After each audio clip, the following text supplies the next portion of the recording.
L'assurance vie est un placement dit liquide, c'est-à-dire que l'on peut y effectuer des versements et des retraits à tout moment. Lorsqu'il effectue un retrait partiel ou total, le souscripteur perçoit des capitaux. Outre cette sortie traditionnelle en capital, il existe une autre sortie possible et plus méconnue, la rente viagère.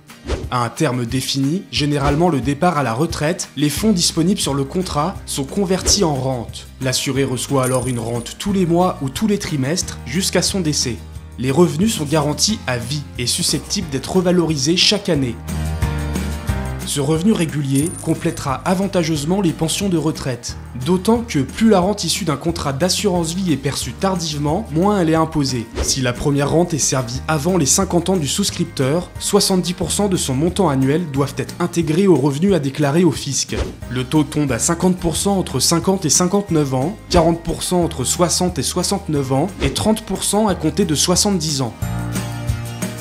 Il est également possible d'opter pour une rente réversible. En cas de décès du souscripteur, un bénéficiaire, souvent le conjoint, le partenaire de PACS ou le concubin, continuera de toucher la rente, une façon d'assurer un revenu au conjoint survivant.